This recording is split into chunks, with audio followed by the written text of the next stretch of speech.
Assalamualaikum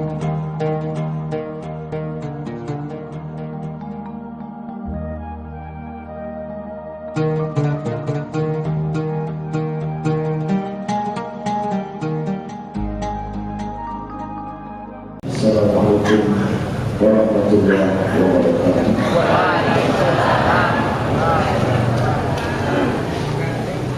Alhamdulillah rabbil alamin wa bihi nasta'inu ala umuri dunya waddin. Wassalatu wassalamu ala asyrafil khalqi ajma'in sayyidina wa maulana Muhammadin wa ala alihi wa sahbihi wa man tabi'ahu ila yaumil. Subhanaka la ilma lana illa ma 'allamtana innaka antal alimul hakim. Rabbi shrah li sadri wa yassir li amri wahlul 'uqdatam min lisani yafqahu qawli. Bersama-sama kita hormati Bapak RW, Bapak RT yang berhadir, Bapak Ketua Masjid yang malam ini tidak dapat bersama kita karena urusan dakwah. Kemudian Bapak Sekretaris, Pak Darwis. Selanjutnya dari ulama, cerdik pandai, tokoh masyarakat yang besar tak dibergerai, yang kecil tak disebut nama. InsyaAllah kita semua hamba-hamba yang dimuliakan Allah Subhanahu wa Ta'ala. Amin. Ya Rabbal. Tadi disebutkan oleh Bapak protokol kita bahwa acara malam ini katanya namanya Tarhib Ramadan. Kalau huruf H-nya H besar, tarhib artinya teror, menakut-nakuti. Tarhib Ramadan, menakut-nakuti Ramadan. Tapi kalau pakai H kecil, tarhib artinya menyambut Ramadan. Kira-kira pakai H besar atau H kecil? H kecil. Menyambut Ramadan. Ucapannya tarhib. Kalimat yang keluar adalah marhab. Diambil dari 3 huruf rohaba. Marhaba, selamat datang. Makanya ketika Bapak datang ke rumah seseorang, dia mengatakan marhaba. Itu diambil dari kata tarhib. Ibu mau kemana? Itu ada acara marhaban Pak Ustaz. Marhaban, marhaban ya Nurul Aini, marhaban Jaddal Husain. Marhaban selalu diterjemahkan selamat datang, terjemahan yang salah. Karena marhaba diambil dari kata rahaba, artinya tanah lapang. Marhaba, lapang.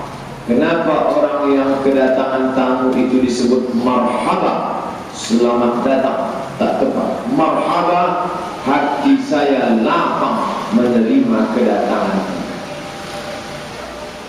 Marhaba, lapang hati kami menerima kedatangan Bapak. Marhaba, lapang hati kami menyambut kedatangan Ibu. Marhaban ya Ramadan, lapang hati kami menyambut kedatangan Ramadan. Memangnya ada orang yang sempit hatinya menerima Ramadan? Ya, hari ini sudah berkerut keningnya. Besok Selasa, Rabu, Kamis, Jumat, Sabtu, Ahad, Senin, Selasa, Rabu. Oh, 9 kali lagi makan lontong sayur. Ini suntuk dia, susah. Ya Allah, susah. Sempit hatinya. Apakah semua orang lapang hatinya menerima tamu? Ya. Orang yang lapang hatinya menerima tamu adalah orang yang kenal dia siapa tamu yang datang. Lo kenal ya, dikenalnya. Oh, Pak Ustaz Abdul Somad datang. Alhamdulillah. Lapang hati kami Pak Ustaz. Langsung keluar teh manis. Lapang hati, senang. Sambutan Pak RW tadi, Masya Allah. Kata beliau, Ustaz tak kenal sama saya. Tapi setelah itu dibalasnya, banyak juga warga saya kenal sama saya. Saya tak kenal mereka. Satu-satu baru tahu Ustaz. Kata Pak Darwis, Wakil Sekretaris Ketua Masjid, kami sudah selalu mencari Ustaz Abdul Somad. Malam ini terbuka karena kita berjumpa. Bapak pengurus Nurul Haq selalu mencari saya pun selalu lari. Kenapa? Karena saya sudah terbayang kalau saya datang berceramah ke Nurul Haq itu nanti pasti Dr. Mustafa Omar duduk mendengar.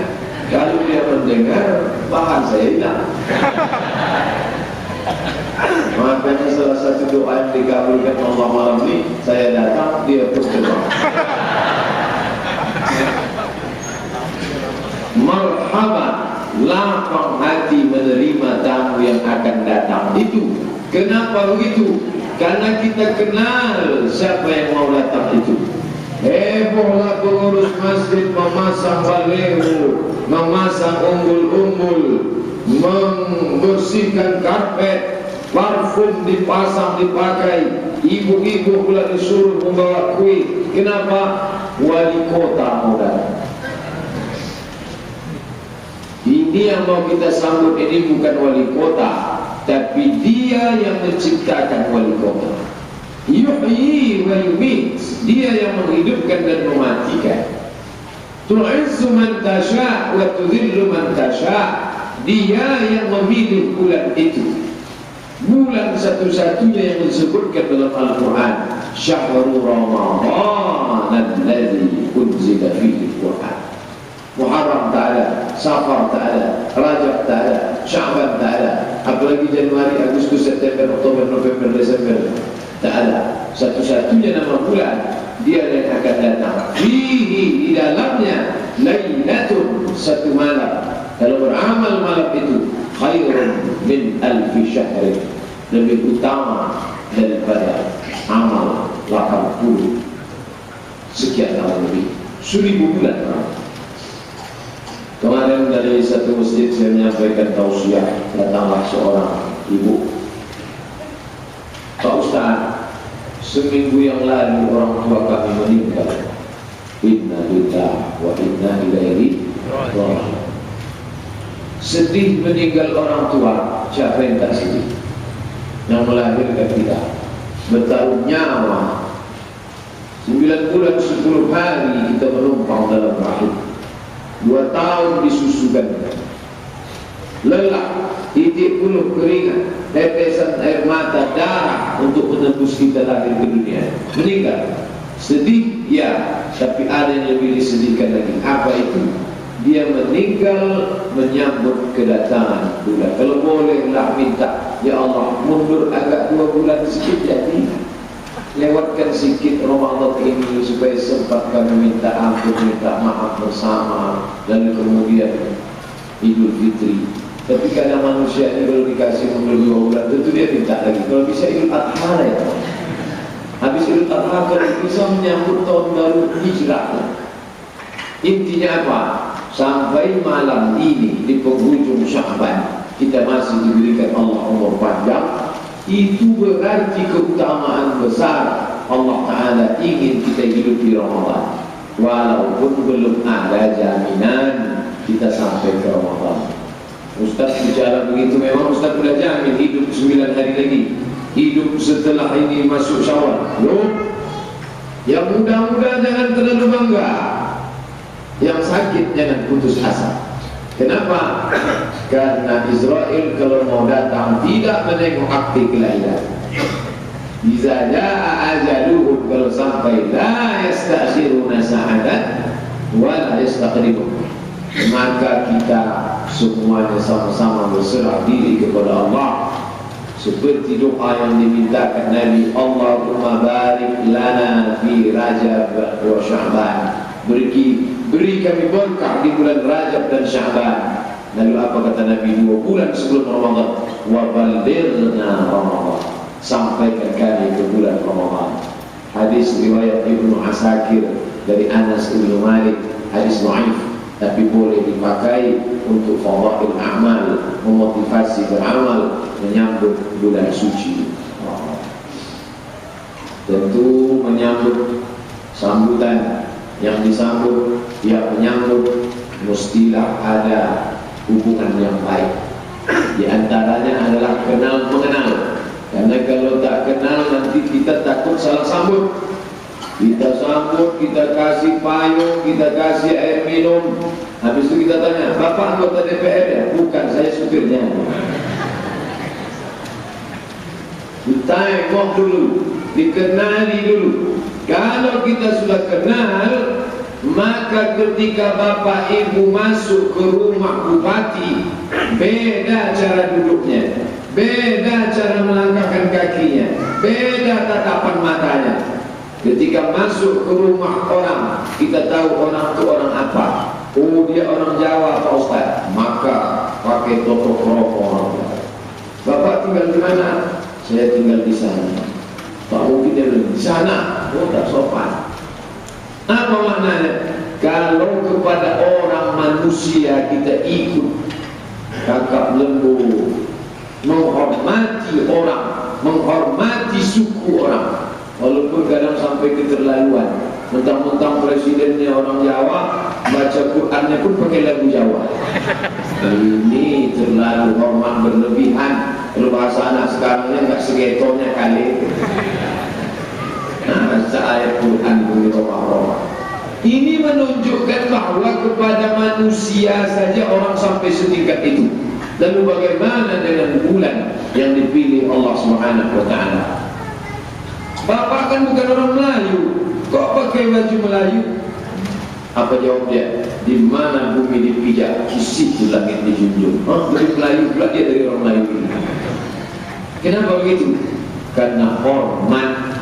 Kalau ada orang masuk Ramadan, tak ada perbedaan pada dirinya. Di bulan yang lain begitu, bulan Ramadan begitu. Dia bukan sedang tidak menghormati Ramadan, tapi tidak menghormati dia yang memuliakan bulan Ramadan. Orang menghormati utusan presiden, orang menghormati utusan gubernur, padahal dia bukan gubernur. Kenapa? Yang dihormati bukan dianya, tapi yang mengutus dia. Maka ketika kita menyepelekan Ramadan, saat itu kita sedang menyepelekan dia yang sudah memilih Ramadan. Orang yang menyepelekan Muhammad SAW, dia bukan sedang mengejek, mencaci maki Muhammad SAW, tapi dia sedang mengejek, mencaci maki dia yang mengutus Nabi Muhammad SAW. Imam Al-Bukhari sebelum menulis kitab Sahih Al-Bukhari, dia tulis kitab biografi para sahabat, para tabi'in, para ulama, guru-guru, tuan-tuan syekh, dalam kitab yang disebut At-Tarikh Al-Kabir. Di mana kitab itu ditulisnya? Imam Bukhari mengaku, aku tulis kitab At-Tarikh Al-Kabir di samping makam Nabi Muhammad sallallahu alaihi wasallam. Padahal Nabi sudah meninggal 250 tahun lebih. Karena Imam Bukhari lahir, Imam Bukhari meninggal tahun 256. Bayangkan Bapak Ibu, menyembahkan Allah Subhanahu wa Ta'ala, begitu jauh jarak dia dengan Nabi Muhammad SAW. Tapi ketika dia dekat dengan makam Nabi itu, dia merasakan kedekatan. Ditulisnya kitab At-Tarikh Al-Kabir itu di samping makam baginda yang mulia Muhammad sallallahu alaihi wasallam. Memuliakan orang, memuliakan tempat, termasuklah memuliakan bulan. Memuliakan orang sudah kita lakukan. Memuliakan tempat, kita memuliakan tempat. Ini masjid. Dulunya mungkin ini rawa, dulunya mungkin ini hutan semak belukar, tapi hari ini kita muliakan. Kenapa kita muliakan ini? Karena Allah memuliakan. Innama ya'muru masajid Allah, orang yang memakmurkan rumah Allah, man amana billah wal yawmil akhir wa aqama as-salat wa ata az-zakah wa lam yakhsha illa Allah. Dia tak takut kecuali kepada Allah Subhanahu wa Ta'ala. Dulu sebelum ada rumah Allah di sini, siapa yang mau buang sampah kita tak peduli, siapa yang mau buang air kecil kita tak peduli. Tapi sekarang kalau ada orang macam-macam di sini, maka tak segan kita untuk menghadik, mengusir. Saya pernah menengok, masuk saya ke Masjid Ar-Rahman, Jalan Sudirman. Saya lihat ramai jamaah mengusir dia keluar. Dia bukan buang air kecil di Ar-Rahman itu, bukan buka aurat. Dia sholat menghadap ke jalan Sudirman, padahal kiblat ke sana. Sholat yang menghadap ke Sudirman. Oh, datangnya aku ngamuk, mereka angkat dia keluar. Situ saya tengok. Ternyata kalau dia di jalan itu orang tak peduli. Kenapa dia menghadap ke arah Surya Dumai? Wallahu a'lam, mungkin nampaknya kiblat ke sana. Artinya apa? Kamu kalau di jalan silakan, mau di pasar silakan, tapi kalau dalam masjid macam-macam, umat Islam menjadi tantangan. Kenapa orang memuliakan masjid? Karena Allah memuliakan dia. Maka bulan yang kita hadapi ini adalah bulan yang dipilih oleh Allah Subhanahu wa ta'ala. Kenapa Allah memilih Ramadan? Itu hak prerogatif Allah. Ini bumi terhampar luas. Kenapa Allah memilih Makkah Al-Mukarramah? Kenapa Allah memilih Madinah Al-Munawwarah? Itu hak prerogatif Allah. Kita tak pernah ganggu gugat itu. Kalau mau menggugat tentu kita katakan kenapa Allah tak pilih Pekanbaru. Itu hak prerogatif Allah. Ada memilih tempat, ada memilih waktu. Kenapa Allah memilih Ramadan? Itu hak prerogatif Allah. Ada memilih orang. Kenapa Allah memilih Muhammad sallallahu alaihi wasallam? Itu pun hak prerogatif Allah. Jangan pernah coba macam-macam. Orang-orang filsafat nyeleneh. Saya tidak mau ikut Nabi Muhammad karena dia anak yatim, orang miskin, buta huruf. Saya merasa lebih layak jadi Nabi itu Aristoteles dan Socrates. Oh, kafir. Kenapa? Dia menggugat kudrat dan iradat Allah ingin memilih Muhammad sallallahu alaihi wasallam. Maka tadi dalam solat tahiyatul masjid, qabliyah, solat isya, solat ba'diyah, 4 kali kita ulang, tambah tasyahud awal 5 kali kita mengatakan ridha menerima keputusan Allah. Asyhadu an la ilaha illallah wa asyhadu anna Muhammadan Rasulullah. Kita katakan aku ikut apa yang kau pilih, apa yang kau tunjuk, apa yang kau suruh. Maka kita mengatakan hanifan, aku condong pada kebenaran. Musliman, aku berserah diri hanya kepada Engkau. Aku tak berserah diri kepada Yesus. Aku tak berserah diri kepada Siddhartha Gautama. Aku tak berserah diri kepada Wisnu, Siwa, Brahma, apalagi kepada Mahabharata. Aku hanya berserah kepada Engkau. Hanifan, musliman, wama ana minal musyrikin. Orang-orang yang sudah tunduk dan patuhlah yang bisa menerima keputusan Allah. Bapak Ibu, malam ini kenapa memuliakan Ramadan? Karena Allah menyuruh. Kenapa memuliakan masjid? Karena Allah menyuruh. Kenapa memuliakan Muhammad sallallahu alaihi wasallam? Karena Allah menyuruh. Tapi banyak orang yang pilih-pilih. Kalau Pak Ustaz suruh saya memuliakan Masjidil Haram, saya siap. Kalau Ustaz suruh Bapak muliakan Al-Quran, saya siap. Kalau Ustaz suruh saya memuliakan masjid, saya siap. Kalau Ustaz suruh saya memuliakan Ramadan, saya siap. Kalau Ustaz suruh saya memuliakan Allah dan Rasul, saya siap. Tapi kalau Ustaz suruh saya memaafkan tetangga saya itu, maaf Pak Ustaz, belum bisa lagi rasanya. Sakit Pak Ustaz. Di mana sakitnya Pak? Di sini. Bapak Ibu yang dimuliakan Allah, ini belum kafah lagi, belum all out, belum keseluruhan. Maka kalau sudah menerima keputusan Allah, kata Allah kau mesti minta maaf, minta maaflah. Kata Allah kau mesti memaafkan, maafkanlah. Maka menjelang Ramadan, minta maaf kepada Allah Subhanahu wa ta'ala dengan taubat nasuha. Jangan sampai kita merasa diundang padahal kita bukan tamu undangan. Tertulislah di pintu Hotel Pangeran, malam silaturahim warga RW sekitar Masjid Nurul Haq. Tiba-tiba datang Ustaz Amrul Somad, petantang petenteng mau ikut. Kata security, sebentar Pak, pemeriksaan KTP. Apa bukan warga Nurul Haq? Saya pernah ceramah di Nurul Haq. Tak bisa Pak. Saya teman selalu dengan Ustaz Mustafa Umar. Tak bisa Pak Ustaz. Kalau begitu Ustaz bukan tamu undangan, lalu tamu tak diundang. Allah mengundang di sini. Allah tak panggil ya Bani Israel. Allah tak panggil ya ayyuhan nas. Tak, tapi yang diundang Allah. Ya ayyuhalladzina amanu. Selama ini apakah kita masuk dalam amanu, maka baliklah ke jalan iman. Wa anna hadza sirati, jalanku ini mustaqiman, lurus. Selama ini kita berjalan kadang belok ke kanan, kadang belok ke kiri. Keloknya bukan sampai pulang 88. Nanti tersinggung pula Densus 99. Tersinggung pula Asmaul Husna. Payah betul lah ceramahnya kan yang tersinggung.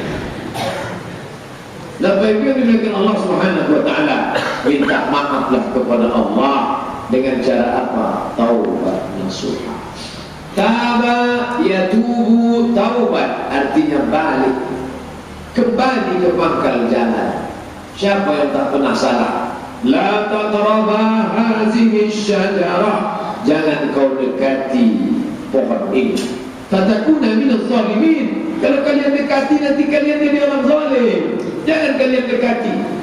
Fa'azallahum syaitan, syaitan menggoda mereka. Silap, khilaf, lupa, salah. Memang sudah bawaan diri manusia. Maka pada saat dia lupa dan salah, dia sadar, dia pun berdoa. Doa itu selalu kita ucapkan, Rabbana zalamna anfusana wa illam taghfir lana. Padahal doa itu diucapkan datuk nenek moyang kita setelah makan buah kuldi. Kita membaca doa itu walaupun selesai makan bakwan, karena kita merasa diri kita bersalah. Zalamna anfusana wa illam taghfir lana wa tarhamna. Kalau kau tidak rahmati, tak ampuni kami, lanakunanna minal khasirin, pastilah kami termasuk orang-orang yang rugi. Apa maknanya? Sedang nenek moyang kita saja salah, apalagi kita. Jadi kalau ada orang merasa, saya tak perlulah bertobat nih Pak Ustaz, memangnya salah saya apa? Fala tuzakku anfusakum, jangan kamu sangka diri kamu itu suci. Ketika kita merasa diri kita ini bersih, suci, tak berdosa, tak bersalah, disitulah kesalahan kita. Apa salah saya? Saya tak pernah salah, saya tak pernah lupa, saya tak pernah silap. Saat itu kita sedang lupa, silap, salah. Maka Nabi mengajarkan, wallahi demi Allah, inni la astaghfiru ila rabbi wa atubu ilaih. Aku beristighfar dan mohon ampun kepada Allah mi'ata marrah bil yawmi wal lailah, 100 kali sehari dan semalam. Ini hadis problem, muskil. Bagaimana mungkin Nabi yang maksum tak berdosa, kenapa dia bisa istighfar taubat 100 kali sehari semalam? Dosanya apa? Setelah diteliti ternyata dosa Nabi itu bukan berzina, dosa Nabi itu bukan minum khamar, dosa Nabi itu bukan berjudi. Dosa Nabi adalah ketika hatinya lalai sedetik, dia sudah merasa itu dosa karena melupakan Allah Subhanahu wa taala. Kira-kira kalau itulah standar yang dipakai untuk menengok dosa, kita kira dosa kita ini seberapa? Berapa kali kita sudah lalai sehari semalam? Kadang saat berzikir itu pun lalai, saat sholat itu pun lalai. Jangankan di luar sholat, fawailul lil musallin, kelalaian itulah yang kita mintakan ampun kepada Allah SWT. Di dalam berzikir itu dia lalai. Cuma apa Ustaz dalam berzikir lalai? Mulutnya berzikir, tangannya pegang tasbih. Subhanallah, subhanallah, subhanallah, subhanallah, subhanallah. Mana jadinya nomor berapa? Tengok betapa lalainya kita kepada Allah Subhanahu wa taala. Oleh sebab itu maka minta ampun kepada Allah. Ma min muslimin, seorang muslim, yudhnibu dzamban, berdosa. Lalu bagaimana? Summa yatatahhar, bersuci. Yang paling bagus mandi. Mungkin jangan katakan saya membenarkan perbuatan tradisi. Mungkin inilah mengapa nenek moyang dulu mandi menjelang bulan puasa itu. Tapi tiap hari kita mandi bosan, dia mandi taubat, maka diraciknya lah jeruk halus-halus, lalu dipotongnya daun pandan, dipotongnya pula bunga-bunga. Orang menyebutnya, anak sekarang jeruk, maka kalau ditambah imbuhan berjeruk. Orang dulu limau, maka disebut berlimau. Payah bilang berbalimau. Kenapa mesti jeruk? Karena jeruk itu berfungsi untuk menghilangkan molekul-molekul yang membeku, yang menutupi pori-pori. Pokoknya payahlah kalimatnya. Bahasa kita sederhana, daki ya.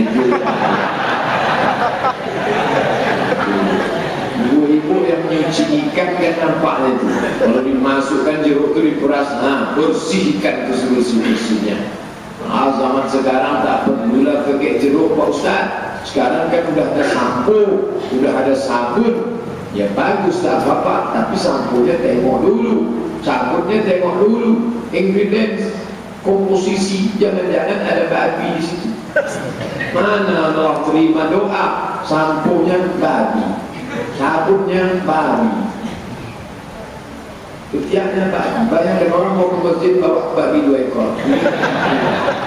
Babi, di rambut di babi semua. Tak jauh. A'udzubillahi minasyaitonirrajim. Apa kata setan? Masa babi minta jauh dari setan? Bapak Ibu yang dimuliakan Allah Subhanahu wa taala. Inilah jadi masalah orang mandi menyambut Ramadan tak masalah. Lalu masalahnya di mana Pak Ustaz? Bukan mandinya. Laki-laki perempuan campur aduk, keyboard tunggal. Apa hubungan mandi sama keyboard?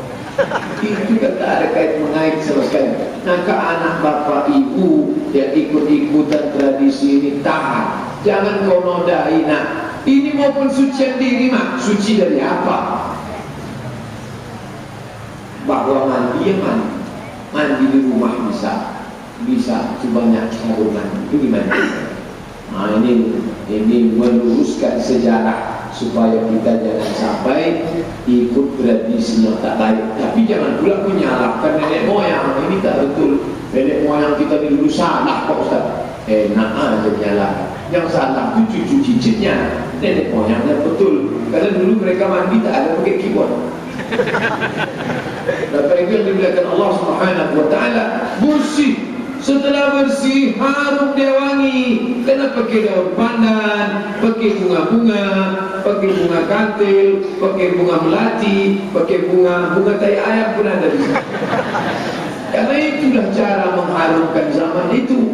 Dan steril, bersih, wangi. Setelah bersih dia bersolat sunnah taubat. Ma min muslimin yudhnibu dzamban, seorang yang melakukan perbuatan dosa, summa yatatahhar, lalu dia kemudian bersuci, summa yusalli rak'ataini, salat sunat 2 rakaat, summa yastaghfirullah, astaghfirullah alladzi la ilaha illa huwal hayyul qayyum wa atubu ilaih. Memperbanyak istighfar, illa ghafarallahu lah, maka Allah Ta'ala mengampunkan segala dosa-dosa di masa yang lalu. Bersih diri, berjumpa dengan bulan yang bersih, berjumpalah dua yang suci, maka hati yang mulia diturunkan Allah rahmat, maghfirah, ampunan, keridhaan, kelapangan, kesenangan hati. Yashrah sadrahu lil Islam, lapang dadanya karena Islam sudah membersihkan segala yang kotor-kotor.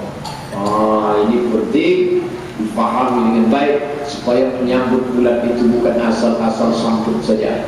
Disambutnya bukan main. Bagaimana cara dia menyambut? Membersihkan gotong royong masjid, bagus. Membersihkan gotong royong lingkungan, bagus. membersihkan pakaian, pagar, rumah dicat, alat-alat dapur bagus. Tapi jangan lupa, badan bersih, hati kotor, kepala bertutup, hati berbulu. Ini dibersihkan ini dalam membersihkan hati. Maka dia kata Allah Subhanahu wa ta'ala sepaket dia, qad aflaha man tazakka wa zakara asma rabbih fa shalla. Salat nomor 3. Yang pertama, qad aflaha man tazakka, beruntunglah orang yang mensucikan jiwa. Setelah suci, wa dzakara asma rabbih, barulah dia menyebut nama Tuhannya. Karena nama yang suci tak layak disebut orang yang kotor. Qad aflaha man tazakka wa dzakara asma rabbih fa shalla. Sucikan badan sudah, sucikan tempat sudah, sucikan pakaian sudah. Ada yang belum disucikan, hati bersih. Apalah susahnya menutupi hati? Hati yang kotor, bergelimang dendam, kesumat, marah, ditutupi pakai apa? Ditutup pakai peci, ditutup pakai baju koko putih, pura-pura menunduk, mengangguk-angguk. Tahap yang dianggukkan Allah. Ditutup pakai tindel haji, ditutup pula di ujung pakai LCMA, Al-Mukarram Haji Abdul Somad LCMA. Tertutuplah semuanya sudah.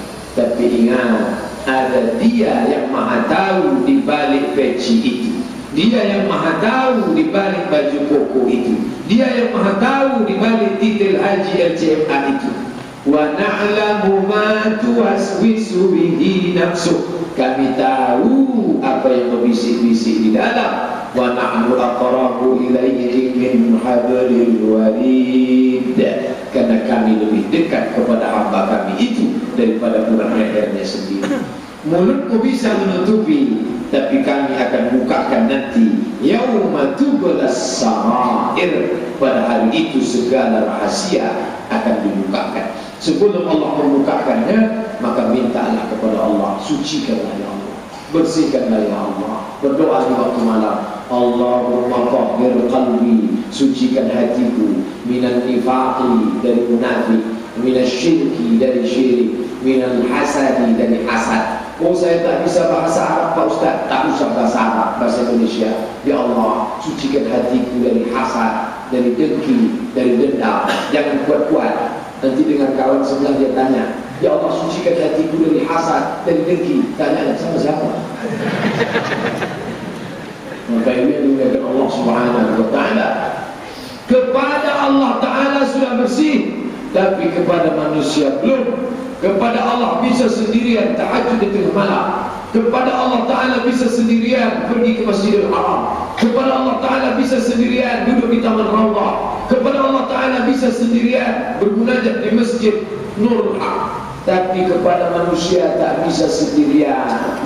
Ma min muslimaini, dua orang muslim, yaltaqiyani, berjumpa, wa yatasafahani, berjabat tangan, illa ghufira lahuma, Allah turunkan maghfirah untuk mereka berdua, malam yatafarraqa, sebelum mereka berpisah. Datang saya di pintu tadi, Assalamualaikum Pak Ustaz. Sampai kemari, Assalamualaikum Pak Ustaz. Duduk di depan, Assalamualaikum Pak Ustaz. Apa ini? Mengamalkan sunnah Nabi, malam yatafarraqa, sebelum berpisah. Hanya saja perlu catatan, attention please, yang laki-laki dengan laki-laki, yang perempuan dengan perempuan. Li'ayyut'ina, ditikapkan paku dari api neraka ke telapak tangan kamu lebih baik daripada menyentuh, memegang tangan perempuan yang tak mahram. Macam mana Pak Ustaz? Dari jauh dia sudah nyosor duluan. Kita kan punya salam, begitu nampak dia sudah dari jauh, langsung. Oh, ini orang Mesir tak tahu, orang Maroko tak tahu. Kita punya ini. Siapa yang mengajari kita ini? Mahabharata. Saya tegak di Darul Hadis, tempat kampus kuliah. Saya, satu lagi kawan saya Al-Ajluni dari Ajlun, Yordania. Saya kawan dari Ajlun, dari Yordan, satu dari Maroko. Kawan ini mau wisuda, datanglah perempuan Maroko mau salaman, tangannya sudah begini. Si Yordan ini tak mau salaman, dia diam aja. Wajah perempuan dari saya nengok tak sampai hati saya. Saya ulurkanlah tangan saya. Hilanglah malu dia perempuan. Selesai itu kawan saya Yordan teringatnya, dari mana dapat kamu? Rupanya dia tak tahu saya. Maka ini jurus kita. Maka saya kalau diundang di kantor dinas, di perusahaan, di BUMN, di tengah masyarakat, Ustaz nanti ada salam-salaman. Begitu bapak ibu-ibu dari jauh sudah begini, saya izinkan dari jauh. Cuma kadang udah kita gini, di dekatnya juga terhadap. Masa banyak-banyak istighfar, astagfirullah.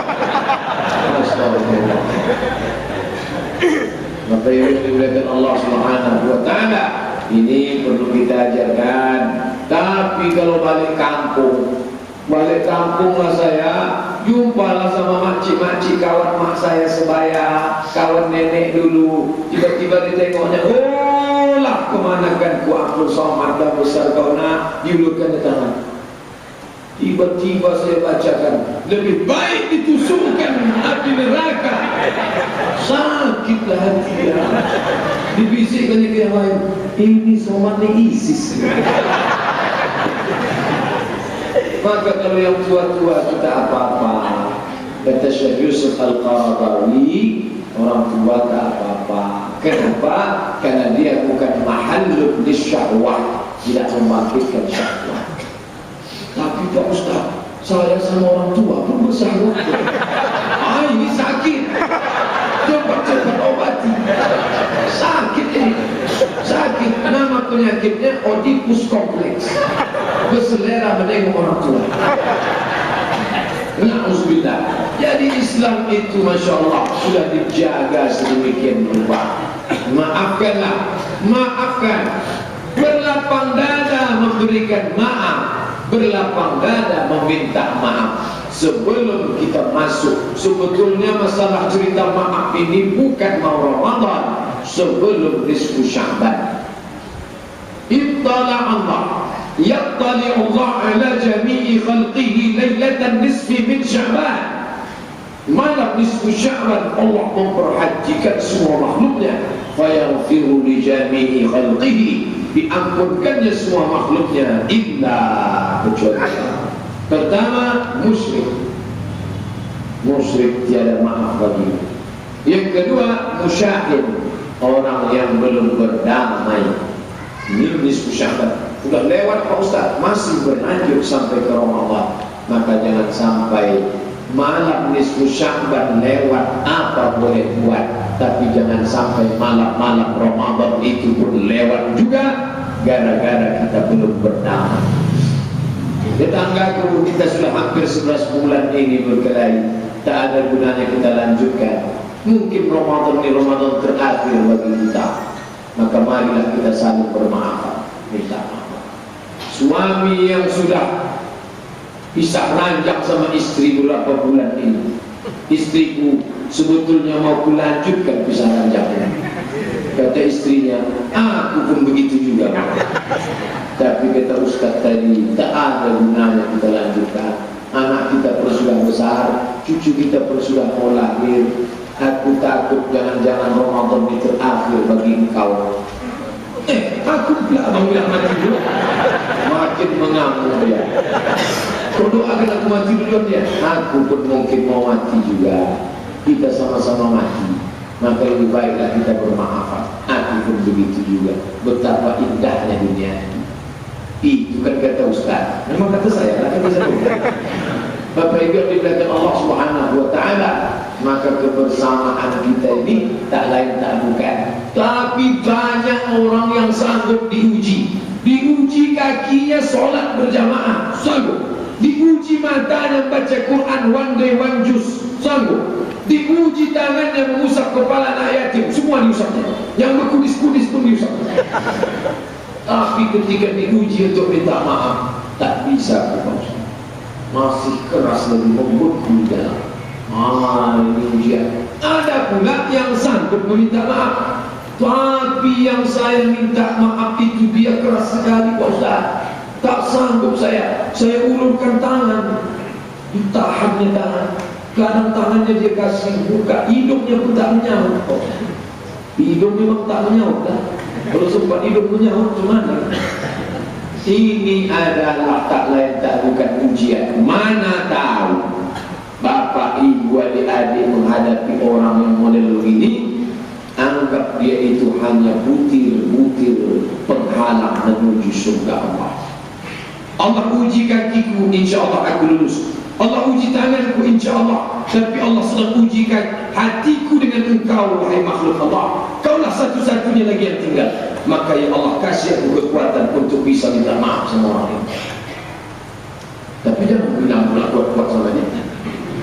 Tinggal kau lagi yang tinggal dengan dia. Dibawanya orang banyak. Cukup kita sendiri saja. Ini lagi tinggal. Mohon maaf zahir dan batin. Selamat menunaikan ibadah Ramadan. Lepas hablum minallah bersih, hablum minannas bersih. Tapi minta maaf ini tak bisa kalau hati. Semuanya berawal dari hati. Ala fil jasadi mutrah. Ketahuilah dalam jasad ada seluruh kepala. Bila saluhat, kalau dia bersih, saluhal jasad dulu yang lain ikut bersih. Wa idza fasadat, kalau dia rusak, fasadal jasad dulu yang lain ikut rusak. Yang pertama kotor dalam diri manusia itu hati. Dan yang pertama ada titik hitam hati. Kalla bal rana, ada rana, kata Nabi, satu titik nuqtatun sauda di tengah hati. Satu titik dibiarkan, dua titik dibiarkan, empat titik dibiarkan, hitam, hitam, hitam, hitam, akhirnya semua itu. Yang paling tahu tentang noda hitam ni ibu-ibu, wali, wajan. Wali zaman dulu yang pakai telinga, bukan wali teflon. Kalau teflon sebelum dibeli sudah hitam memang. Putih. Yang pertama kali hitam di mana? Bagian tengah. Lama-lama menjalar ke pinggir. Lama-lama akhir puncaknya wali telinganya pun ikut hitam. Berawal dari tengah, titik, hitam, hitam, hitam. Dendam, kesumat, hasad, dengki, marah. Itu semua berawal dari dalam. Maka dibersihkanlah. Tapi hati bukan punya kita. Maka kita selalu minta kepada Allah, ya muqallibal qulub, wahai engkau yang membolak-bolak balikkan hati, sabbit qalbi, kokohkan hati ala dinik, dalam agama, wa ala ta'atik, dalam ketaatan kepada. Waktu kaji baru didengar, oh lembutnya, tapi begitu keluar yang makin mengeras, dendam datang balik. Maka kita minta, Rabbana la tuzir qulubana, jangan kau palikkan hatiku. Yang tadi sudah lembut, jangan kau buat dia keras balik ya Allah. Yang tadi sudah pemaaf, jangan kau buat dia jadi pendendam lagi ya Allah. Di antara yang paling berat yang merusak hati ini adalah hasad. Makanya itu ayat yang diulang-ulang Nabi sebelum tidur malam. Qul wallah, qul ma'udhu bil falaq, qul ma'udhu bin nas, wa min syarri hasidin. Nama penyakitnya hasad. Nama orang yang terkena penyakit itu hasidin. Makanya disebut wa min syarri hasidin iza hasad. Mohon maaf kalau ada bapak namanya Pak Hasidin. Dengki, selalu diterjemahkan hasad ni dengki, selalu diterjemahkan hasad ni iri, selalu diterjemahkan hasad ini dendam, kesumat. Apa sebetulnya hasad itu? Yang pertama kali terkena hasad itu iblis. Iblis keluar dari surga karena hasad. Katanya karena sombong Pak Ustaz. Sombong itu setelah hasad. Hasad itu baru datang sombong. Apa itu hasad? Karahatun nikmah alal mun'ami alaih. Tak senang menengok orang lain dapat nikmat. Itu hasad. Adam tiba-tiba dapat nikmat. Tanah hitam, bau, kotor. Itu Adam. Adam itu tanah hitam, bau, kotor, jorok, rendah, diinjak-injak. Tiba-tiba nikmat dapat dia, semua malaikat bersujud kepada dia. Oh, iblis bukan main. Kenapa Adam yang makhluk kemarin, sementara iblis itu dari bawah. Jadi iblis itu meniti karirnya dari bawah. Pertama lulus golongan 2A,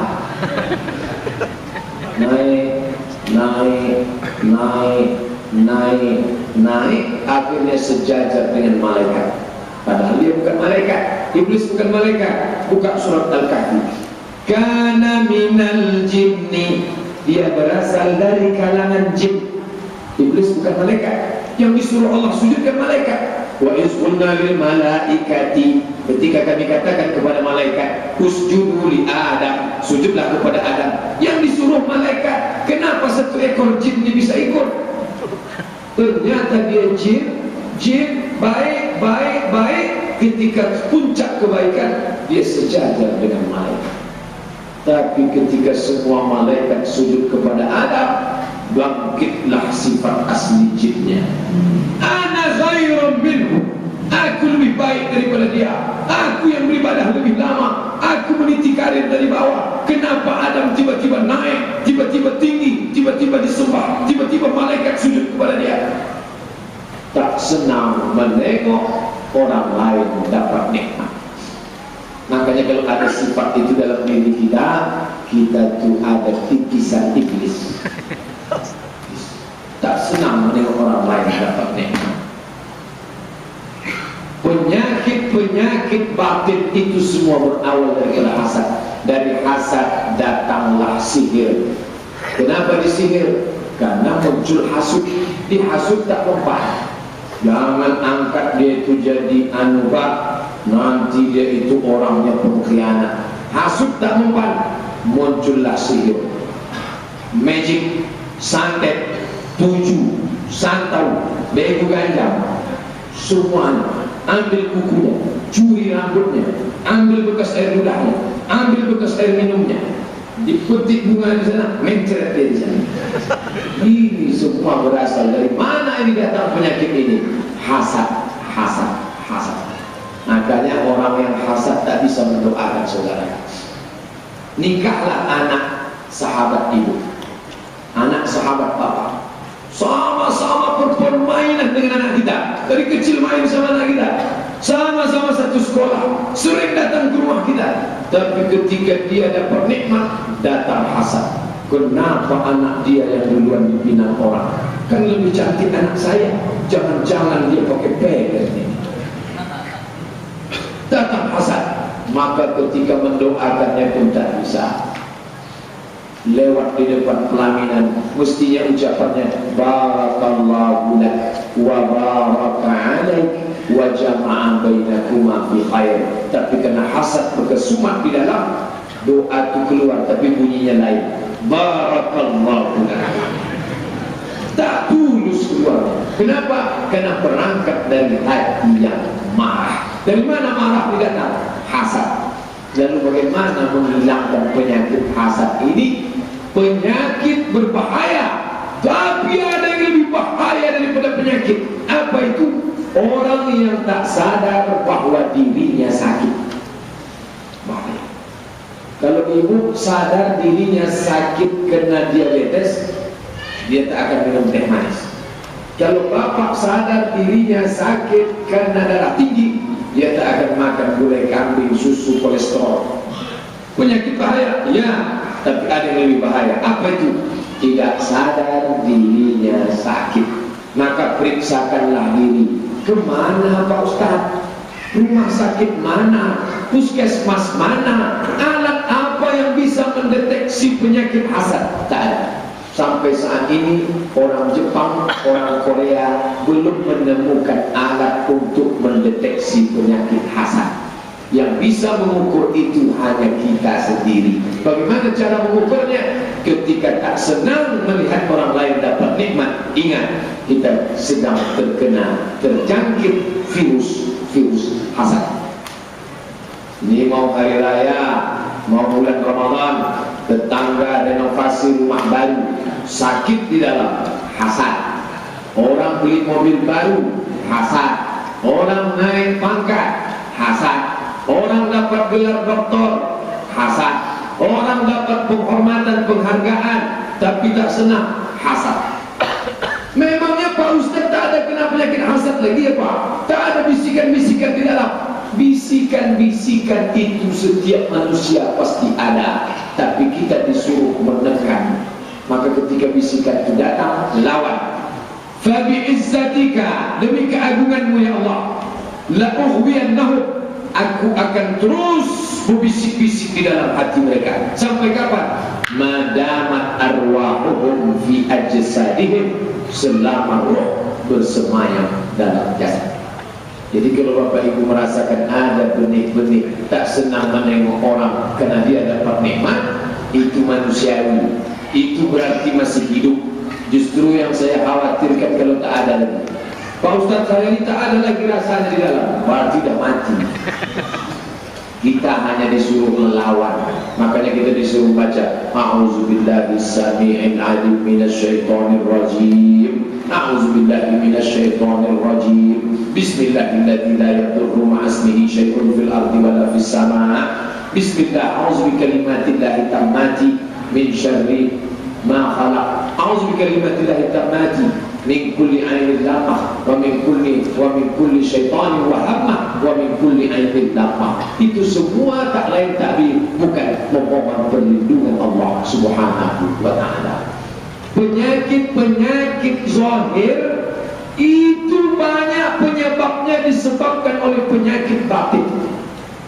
Saya tanya betul itu ke dokter yang pakar penyakit zahir, Pak Dokter, kenapa orang yang tidak minum manis, tidak makan manis, bahkan tak makan nasi, karena dianggapnya nasi itu manis, makanannya justru kentang direbus tak pakai garam, kenapa darahnya tetap tinggi?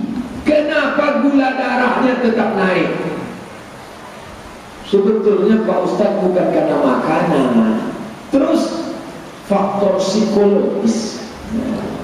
Dokter itu bahasanya lembut, faktor psikologis. Kalau bahasa Ustaz apa? Musuh hati.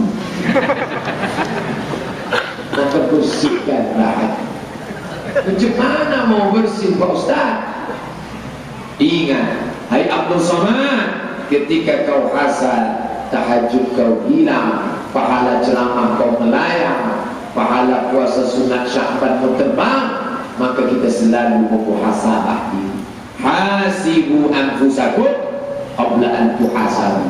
Tak ada guna banyak amal hati kotor, tak ada guna salat, puasa, zakat, haji, mencaci maki, sumpah serapah.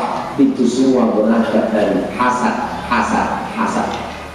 Apa guna solat tarawih 30 malam, witir, baca Quran, toh amal itu bukan untuk kita, pindah ke orang lain.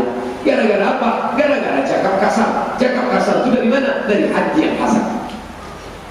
Inna fulanatan, si fulan tasumun nahar, banyak puasa sunat, wa taqumul lail, rajin tahajud malam, wa tu'zi jiranaha, tapi dia menyakiti hati tetangganya, bilisaniha, karena lidahnya yang kasar. Kenapa lidah itu kasar?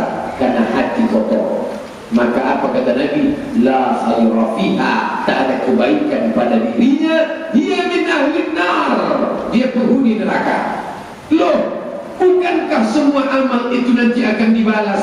Faman ya'mal misqala dzarratin khairan yarah. Tapi kenapa Nabi mengatakan tak ada? Ini kan bertentangan. Amalnya ada, kok dibilang tak ada? Amalnya ada, tapi hilang karena berpindah ke tangan orang lain.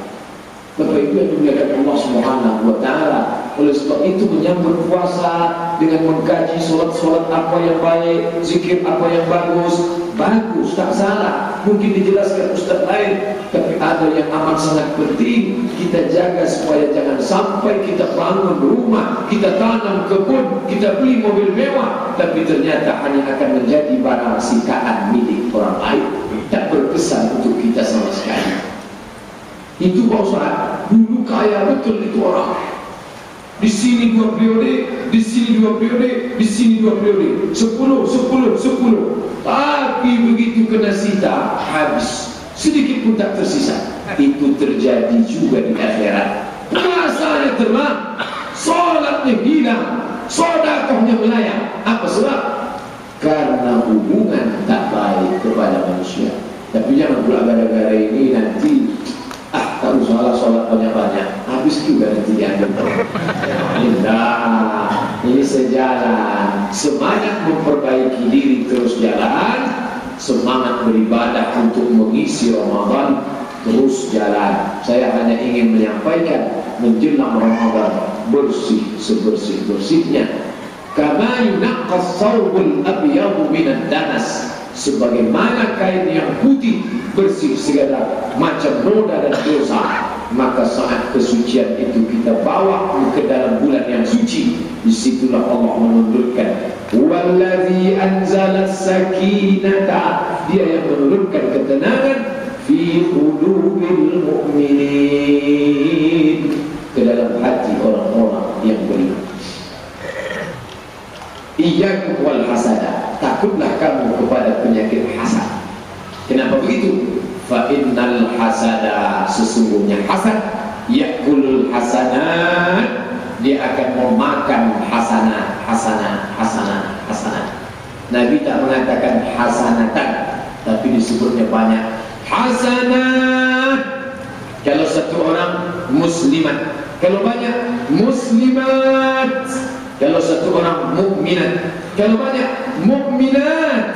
Kalau satu thayyibat, kalau banyak thayyibat. Yakulul hasanah, hasad akan memakan hasanat. Kama takulun narul hatab, sebagaimana api memakan kayu bakar. Mengumpulkan kayu bakar di gurun pasir susah, bukan main. Di tempat kita mengumpulkan kayu senang dulu sebelum hutan kebakaran. Sekarang susah juga. Payah mengumpulkan kayu bakar. Dikumpul satu, tarik satu, kumpul. Begitu tertimbun tinggi, datang api menyulut. Kayu yang bertimbun berubah menjadi arang. Arang ditiup angin menyala, berubah menjadi debu. Abu dihembus angin rata dengan tanah. Lalu apa yang mau dibawa menghadap Allah Subhanahu wa ta'ala? Bapak ibu yang dikasih Allah kelapangan hati, minta maaf, syukuri. Itu nikmat yang besar. Dia tidak bisa memberi maaf, jangan pikirkan tak apa-apa, karena maaf dia tidak tergantung gara-gara dia tak mau memaafkan. Yang penting kita sudah minta maaf. Hanya saja ini maaf terkait dengan cakap kasar, maaf dengan ungkapan wajah cemberut, kata-kata tak berkenan di hati. Ada pun masalah hutang piutang tetap dibayar. Jangan pula dalam utama mohon maaf lahir dan batin, selamat mereka ibadah puasa, hutang yang kemarin lunas. Enak aja. Ayat yang paling panjang tentang hutang piutang. Bagi yang minjam duit sama saya jangan tersinggung. Saya tak nyindir. Saya tak pandai menyindir. Kalau saya minta langsung, pandai saya sendiri menyindir itu. Ya ayyuhalladzina amanu, hai orang beriman, idza tadayantum, kalau kamu menjalin transaksi bidainin, hutang piutang, ila ajalin musamma, sampai pada batas limit waktu tertentu, tulis. Ini pentingnya. Ya laporlah. Dulu kan kita janji katanya tanggal 1 Mei. Betul kan Pak? Iya. Betul kan Bu? Iya. Ibu saksi kemarin? Iya. Coba tengok tulis 1 Mei. Maksud saya itu maybe yes, maybe no. Mohon maaf Pak, nanti saya lunasi insyaallah. Kan ada tuh ayatnya dalam Al-Quran. Fa in kana dzu usratin, kalau dia dalam kesulitan, fa nazir yasraqun ila maisarah, berilah dia kelapangan. Ayatnya Pak, kalau dia dalam kesulitan, kasih dia kelapangan. Tapi ayat itu ada kelanjutannya, wa anta saddaqu khairul lakum. Kalau kau sedekahkan kau dapat pahala, maka Bapak sedekahkan aja Pak ya. Ayat itu dihafal yang punya duit, bukan yang utang. Ini dia salah hafal ayat. Yang punya duit ngapal ayat itu, bukan yang pinjam duit. Ini salah hafal dia. Bapak Ibu yang dimuliakan Allah Subhanahu wa taala, maka setelah maaf-maafan masuk dia ke dalam Ramadan, salat tarawihnya nyaman. Allahu Akbar. Pulang. Kalau tidak, masuk masjid tengok dulu. Syahdu di sok sebelah mana ya? Oh, dari sana. Aku sana lah. Karena takut khawatir kalau tak ditengok tiba-tiba pas salam, assalamualaikum warahmatullahi wabarakatuh. Pas buka dia pakai duit. Hati tak plong. Maka kalau plong mau masuk masjid, ini ketakutan terus. Mau wudu, intip dulu. Di mana? Kalau nampak pas mukanya tak apa-apa. Ini yang paling mengerikan dalam sholat. Pas sholat nampak cincinnya. Dia ini rupanya di samping. Bukan kacau balau ibadah kita jadinya. Pengajian tak jadi. Bapak kenapa tak ada tadi pengajian saya? Bapak marah ya sama saya? Bukan begitu Pak Ustaz, mohon maaf. Terus ada tuh orang yang saya tak suka memang. Selama duduk di situ tak masuk kaji Pak Ustaz tadi. Yang saya pikirkan dia aja. Rusak semuanya hubungan itu. Maka perbaikilah hubungan yang putus sambung balik, yang jauh dekatkan balik, yang renggang rapatkan balik. Maka disebut acara itu dengan silatu rahim. Silatu, saya sama adik saya, sama sepupu saya, sama sewali saya. Kalau adik beradik mak kita sepupu, adik beradik nenek kita dua pupu, sewali dua wali. Itu kalau ditarik ke atas ketemu pada nenek. Neneknya satu, bapaknya datuknya satu, terakhirnya dulu satu. Maka disebut dia dengan silatu rahim. Saya dengan ibu tak ada hubungan. Memang nenek saya dengan nenek ibu, nenek-nenek, tapi kita tak ada hubungan. Maka hubungan kita itu tidak disebut silaturahim, namanya ukhuwah Islamiyah. Pak Ustaz, kalau disambung ke atas kan ketemu juga satu nenek. Iya, sampai ke atas ketemu nenek Hawa, istri Adam alaihissalam. Satu-satunya yang tidak keturunan Hawa cuma satu, Charles Darwin, karena dia keturunan monyet. Lain daripada itu, maka dia keturunan Hawa, istri Adam alaihissalam. Oleh sebab itu maka mau putih, mau hitam, mau mancung, mau pesek, mau kaya, mau miskin, semua dari Hawa, dan Hawa dari Adam. Kullukum min Adam, semua kamu dari Adam. Wa Adam min turab, Adam dari tanah. Maka kalau orang tahu asal kejadiannya, dia tak minder. Nah, kadang anak-anak kita kalau sudah dekat dengan bule itu besar, hidungnya mancung, rambutnya pirang, matanya biru. Anak kita dekat bule itu ciut.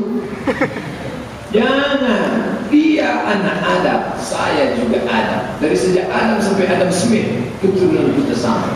Apa yang mesti? Jadi bangkitkan. Walaupun kita kecil, kurus, hitam, pesek, komplitlah penderitaan. Tapi kita ini bangga, kita sama-sama cucu keturunan Adam. Saya kalau sempat minderlah kuliah dulu, tinggal saya di asrama Cité Universitaire International, bahasa Perancis. Asrama Universitas Kampus Internasional, isinya 500 orang.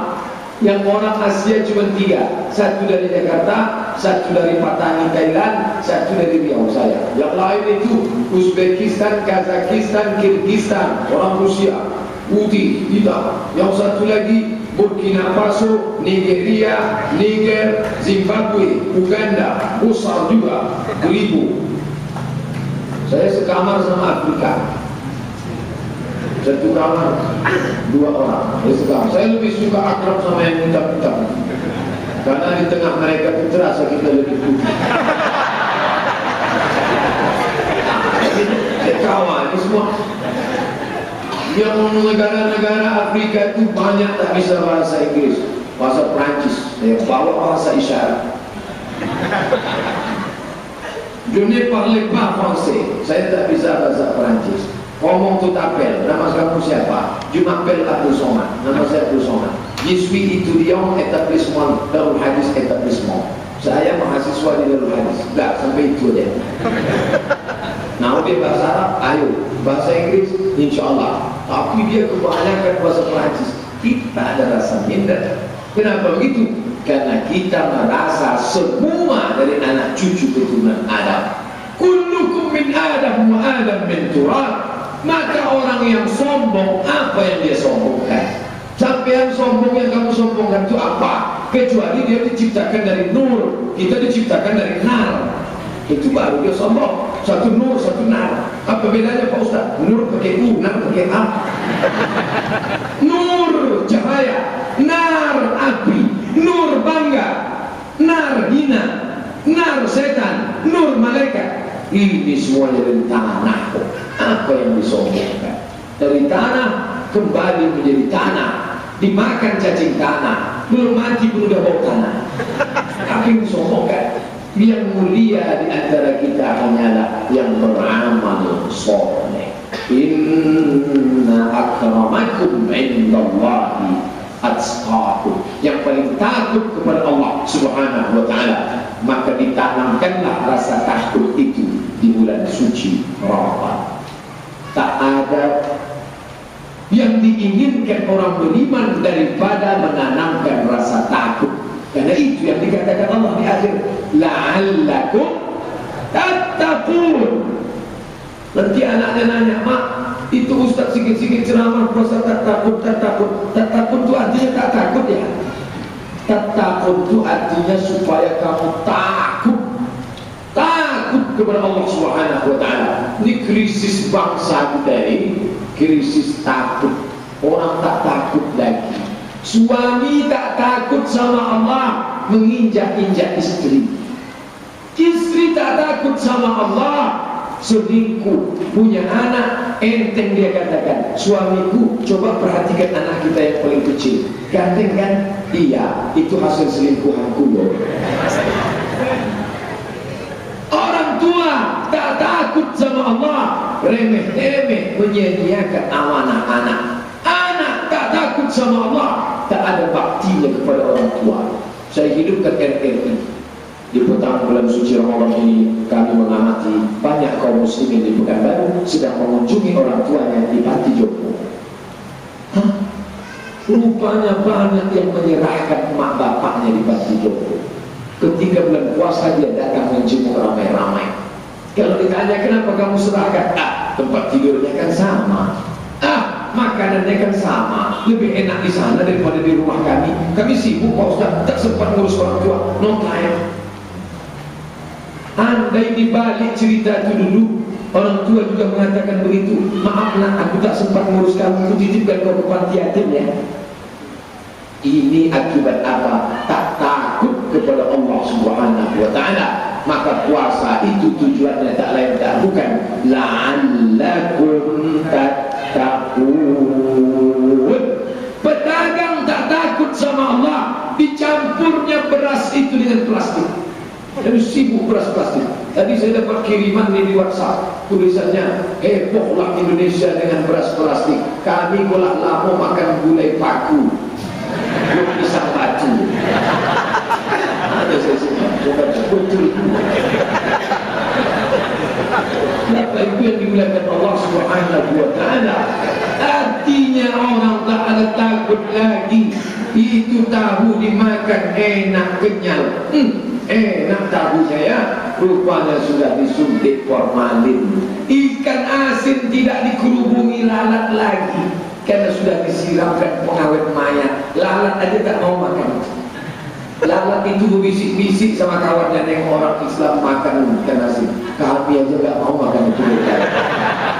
La haula wala quwwata illa billahil aliyyil azim. Luar biasa. Ini semua krisis ini gara-gara apa? Tidak ada rasa takut. Menanamkan takut ini tak bisa pakai ESG. Dipanggillah pakar dari Jakarta, dimasukkan ke hotel, dimatikan lampu dengan suara sound system. Di ruangan itu semua menangis. Suara-suara neraka. Beginilah kita nanti di dalam neraka. Oh, sakitnya. Semua menangis merata. Begitu keluar dari hotel itu segar semua. Tak bisa. Pakailah metode Allah Subhanahu wa ta'ala. Mana metodenya? Puasa. Yang bisa menanamkan takut itu bukan pelatihan PNS mau dari 3A ke 3B, 3D ke 4A, ikut pelatihan 72 jam. Habis 20 jam tak ada takut. Ikutlah kata Allah. Menanamkan takut itu dengan apa? Dengan puasa. Manjur ketika puasa semua orang takut. Jam menunjukkan 12.30. Cuaca di Pekanbaru 33,5 derajat Celcius. Kering membakar tenggorokan. Masuk ke kamar mandi Masjid Nurul, minta keran, kumur-kumur, masuk air sekali, meludahnya 10 kali. Loh, itu kan sekali dikeluarkan airnya habis. Kenapa sampai 2-3 kali? Takut saya Pak Ustaz, nanti airnya menetes. Apa itu? La'allakum tattaqun. Airnya halal, tapi dia takut menetes. Sudah mau masuk pintu masjid, keluar lagi meludah sikit aja lagi Pak Ustaz. Takut. Padahal kalau dia mau masuk dia ke dalam kamar mandi, dikuncinya, diminumnya agak 2-3 teguk. Jangan kan 2-3 teguk, buka peci, masukkan ke dalam, setengah biar minum. Orang tahu, begitu habis minum, kering-kering kan, agak kuat lemas sedikit. Tapi saat itu dia sedang merasa muraqabatullah, yang mengawasi dia bukan. Tak ada tulisan di situ, Anda sedang diawasi CCTV. Siapa yang mengawasi dia? La ta'khudhuhu sinatun. Terbayang saya wajah Ustaz Mustafa. Kalau ada beliau sini mana bisa bebas dari pikiran. Bapak Ibu yang dimuliakan Allah Subhanahu wa ta'ala, maka mau takut kepada Allah, puasa yang berhasil. Kabarnya anak si Atu itu hampir 3 bulan kemarin itu karena MBA merit pada accident, karena nikah karena semua anak si Atu berkumpul sama semua suami sekolah. Jangan bicara aib orang lain. Kita sedang puasa. Kamu tahu tak kemarin ceramah Ustaz dengan MP3-nya? Kalau banyak cerita aib orang lain, pahala puasa kita bisa pindah. Oh, jangan cerita aib orang. Nanti kalau mau habis buka telepon. Makanya rusaknya. Di sini masalahnya. Banyak orang takut kepada Allah hanya dari sahur ke berbuka. 13 jam setengah takut, tapi setelah berbuka takutnya hilang. Selama Ramadan takut, masuk Syawal takutnya hilang. Tuhan yang kau sembah di siang, itu juga kau sembah di malam. Tuhan yang kau takuti di waktu Ramadan, itu juga yang kau takuti di Syawal. Kenapa perlakuanmu berbeda? Ini pertanyaan penting. Bapak Ibu yang dimuliakan Allah Subhanahu wa ta'ala, kalaulah takut Ramadan itu dibawa ke Syawal, la'allakum tattaqun. Kira-kira kalau takut menelan air tadi dibawa ke kantor, kalau takut menelan air tadi dibawa ke dalam kehidupan real nyata, apa yang akan terjadi? KPK bubar, Irjen bubar, polisi pensiun. Tapi inilah dunia. Banyak yang gagal berguguran dari pelatihan-pelatihan Ramadan tadi. Malam ini kita sedang muhasabah diri. Bagi kita yang malam ini berumur 40 tahun, dia sudah puasa 30 kali. Nabi Muhammad SAW puasanya hanya 9 kali. Dia di Madinah 10 tahun. Tahun pertama tidak ada puasa, karena tahun pertama itu puasanya cuma Asyura. Maka Nabi puasa tahun kedua, tahun ketiga, tahun keempat, tahun kelima, tahun keenam, tahun ketujuh, tahun ke-8, tahun ke-9, tahun ke-10, tahun ke-11 dia sudah meninggal bulan Rabiul Awal. Tak sampai Ramadan. Artinya apa? Puasa kita sudah 3 kali lipat dari Nabi. Tapi bagaimana pengaruhnya ini muhasabah yang luar biasa. Tapi yang gara-gara ini, aku tahu ini tak usah puasa lagi lah. Kenapa? Nampaknya aku sudah lebih betul dari Nabi Muhammad. Oh ya, kita terus puasa. Bapak Ibu yang dimuliakan Allah Subhanahu wa Ta'ala, tidak ada perbedaan perlakuan di awal Ramadan dengan di ujung Ramadan, di siang Ramadan dengan di malam Ramadan, di bulan Ramadan dengan di luar bulan Ramadan. Karena yang kita sembah itu Dia, Allahu la ilaha illa huwa, Al-Hayyu yang maha hidup, Al-Qayyum yang maha mengatur. Lahu ma fis samawati, segala yang di langit, wa ma fil ardh, segala yang di bumi milik Dia. Wa la ya'uduhu hifzuhuma, dia tak berat mengatur apa yang di langit apa yang di bumi. Wa huwal 'aliyyul 'azim, dia maha tinggi, maha agung dan maha perkasa. Inilah yang membuat kita semangat untuk berjumpa dengan Ramadan itu. Tapi ada yang lebih cepat daripada semangat, ada yang lebih cepat daripada angan-angan. Saya ditelepon lah tengah malam, Pak Ustaz, tolong secepatnya datang ke rumah sakit. Ada apa? Ini ada jamaah sakit keras. Saya tak bisa datang, saya sudah di Panam ini. Mana mungkin bisa datang ke rumah sakit di sana? Ini sakitnya bukan biasa Pak Ustaz, sakit mau sakratul maut. Oh, kalau begitu saya datang. Subantas, Arengka, Nangka, Sudirman, Imam Bonjol, di Ponorogo. Lampu merah berhenti 2 kali. Begitu sampai di rumah sakit, Ustaz terlambat. Ada yang lebih cepat dari Ustaz lagi. Siapa? Israel. Israel tak berhenti di lampu merah. Kecepatannya 300.000 km per detik. Apa maknanya? Berapa banyak orang yang ingin hidup sampai ke bulan ini tak dapat. Maka kalau kita diberikan nanti, ya Allah, kau sampaikan aku hidup ke bulan itu nanti, siangnya akan kuisi dengan siang, malamnya akan kuisi dengan qiyam, kuisi dengan qiraatul Quran, kujadikan bulan itu seperti yang kau sebut dalam firman-Mu, Syahrul Ramadan alladzi unzila fihi al-Quran, Syahrul Quran. Dia Syahrul Quran. Karena banyak juga yang menjadikan dia Syahrul Gunawan, bulan sinetron. Jangan sampai umur kita habis karena sinetron. Hari ini saya baca koran, Al-Azhar mengeluarkan fatwa haram nonton sinetron bulan suci Ramadan.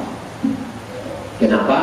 Sinetron melalaikan. Yang religi kira-kira cerita itu membawa kepada takut pada Allah, oke. Tapi cerita tak tentu arah membuka aurat, jangan tengok.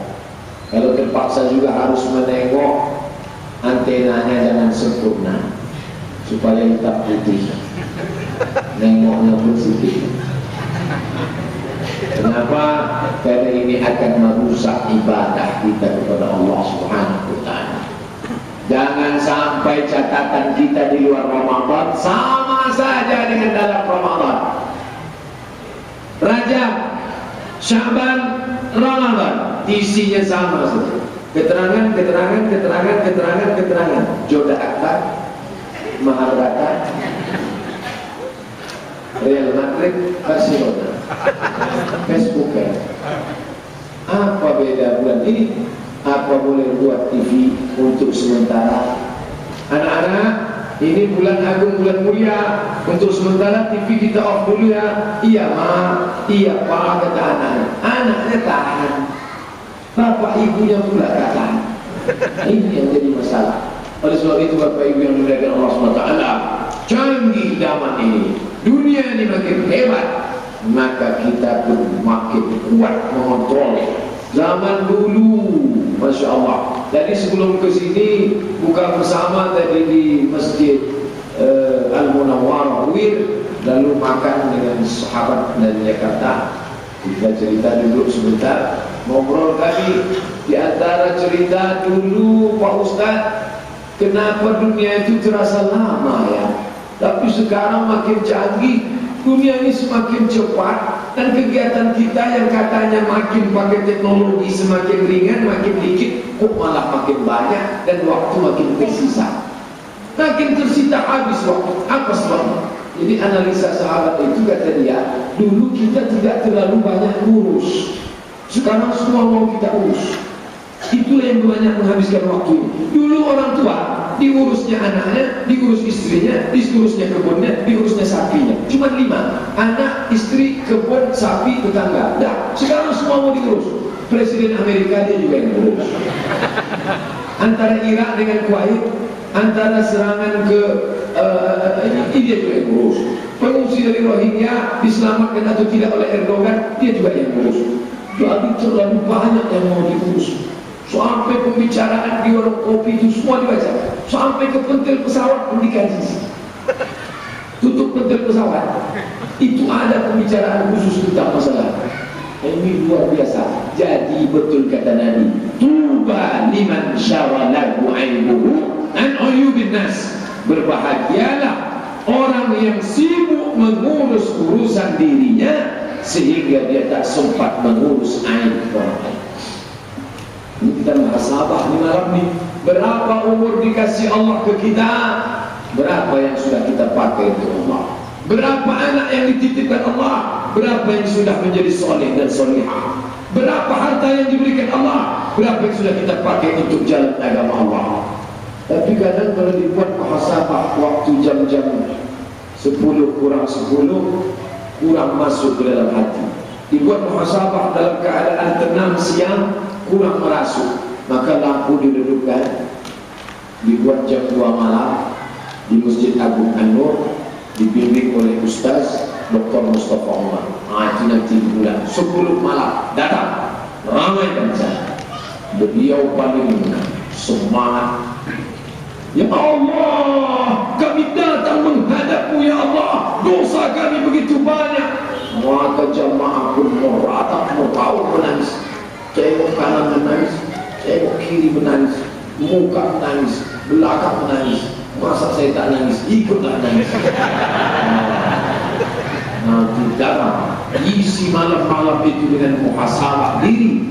Isi. Selama ini mau muhasabah tak jadi. Sudah mau muhasabah, mata air mata sudah hampir menetes. Ya sebentar, mau muhasabah. Sudah, ya tak jadi. Malam berarti mati. Nah ini semua tak lain tak bukan adalah dijadikan sebagai bulan pelatihan sehingga keluar dari situ kayaumi waladathu ummuh, seperti keluar dari perut ibunya. Bapak ibu, ada jamaah kita dokter, lalu dia mau pamer serum.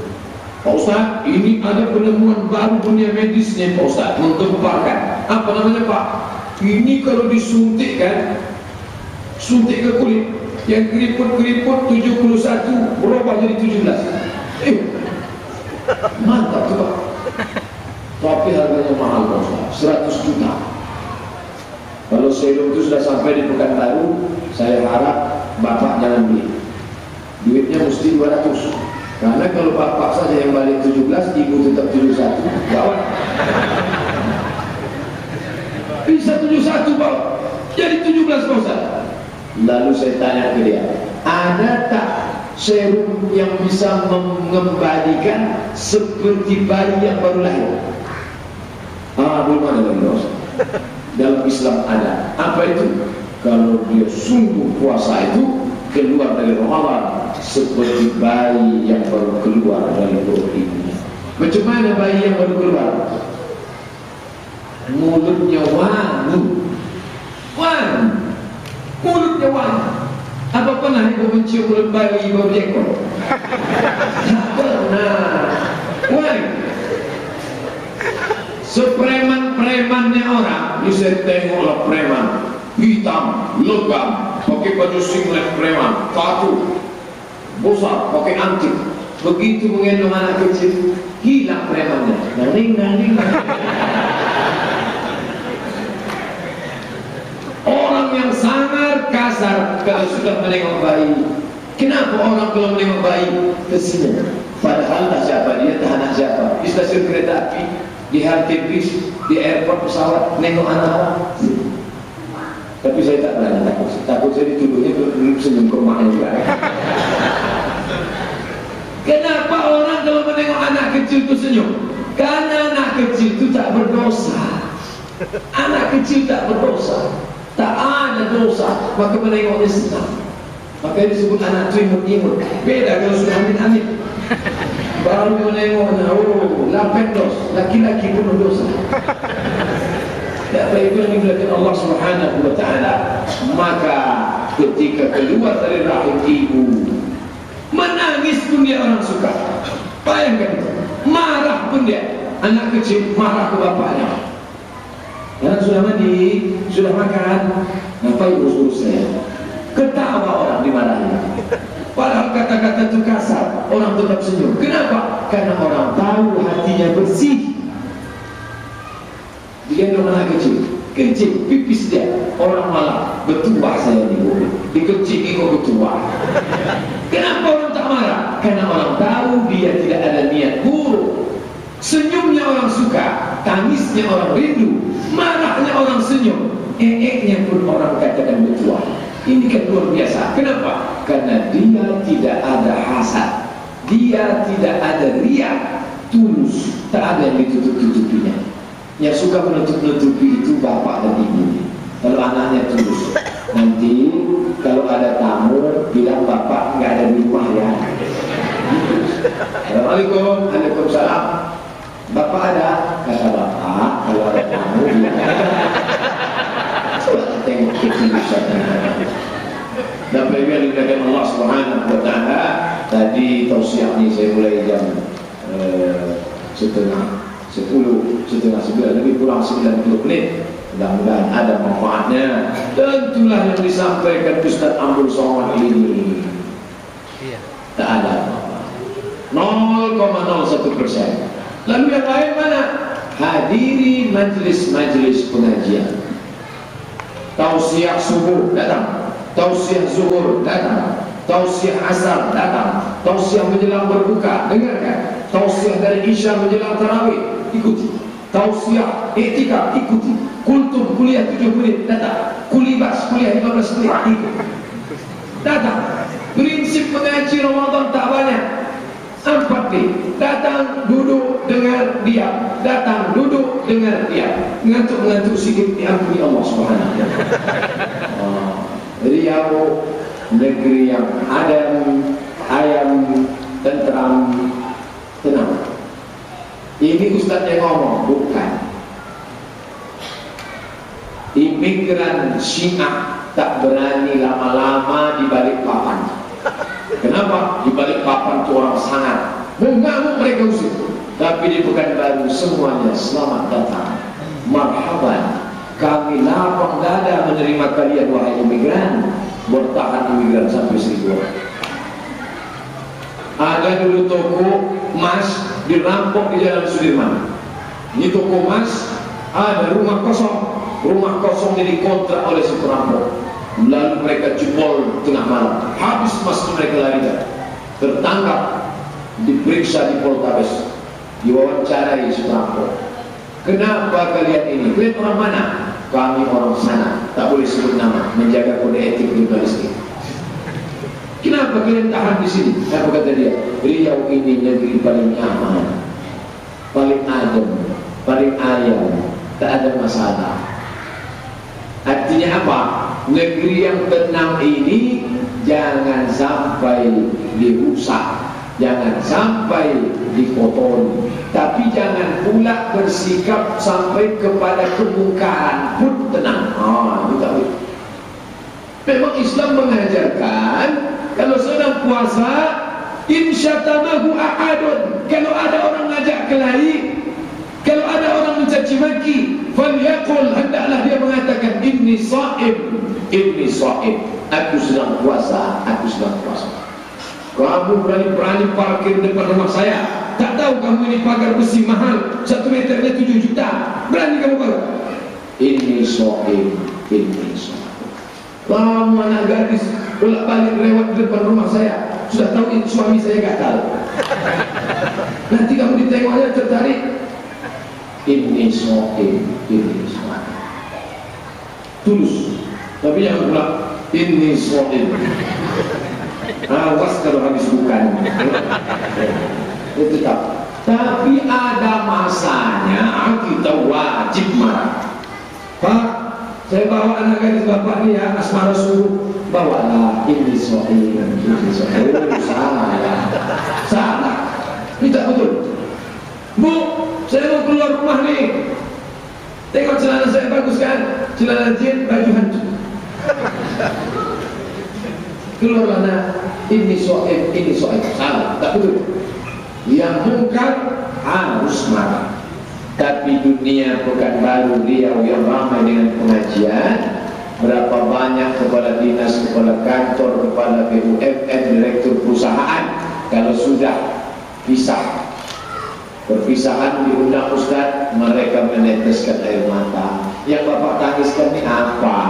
Nanti kalau kami pergi ke tempat yang baru, kira-kira ada enggak pengajian lagi seperti di Pekanbaru ini Pak Ustaz? Setelah jauh tetap SMS, alhamdulillah kami tetap mengikuti streaming Pak Ustaz. Setelah jauh, alhamdulillah saya tetap dekat dengan Ustaz selalu. Loh, kita kan sudah tak ketemu 2 tahun. Suara Ustaz selalu kami dengarkan di radio, selalu kami dengarkan pakai MP3. Apa maknanya? Mereka yang sudah jauh tetap rindu dengan Pekanbaru. Jangan sampai kita yang di Pekanbaru seperti ayam mati di lumbung padi. Berasnya banyak, tapi kita tak dapat menikmatinya. Hadiri majlis Dr. Mustafa Umar Tafsir, ikuti. Majlis Dr. Mawardi Muhammad Saleh, tanya jawab fikih di Masjid Ar-Rahman, datangi. Ustaz Samsudin Mu'ir mengkaji fikih. Ustaz Masriati Hasan, ikuti. Mawardi Muhammad Saleh, Mufti Pekanbaru, 13 tahun di Madinah, S1, S2, S3. Kalau sudah 13 tahun di Madinah itu mengigaunya pun bahasa Arab. Itu ada di dia. Itu manfaatkan itu. Apa saja tulis, tanyakan. Nanti dikaji hukumnya. Ada lupa saya malam apa itu beliau yang Rahman. Tak ada pengajian, khusus tanya jawab saja. Ini tak lain tak bukan untuk menambah pengetahuan kita. Saya malam ini tidak sekedar menyampaikan tausiah, tapi mohon maaf kepada Pak RW, kepada Pak Sekretaris Wakil Ketua Masjid, kepada Bapak Ibu hadirin hadirat. Selama ini banyak silap dan salah, mari kita saling memaafkan dan kita akan memasuki Ramadan dalam kesucian. Taqabbalallahu minna wa minkum, taqabbal ya karim. Subhanallah wa bihamdika, asyhadu an la ilaha illa anta, astaghfiruka wa atubu ilaik. Wassalamualaikum warahmatullahi wabarakatuh. Waalaikumsalam warahmatullahi wabarakatuh.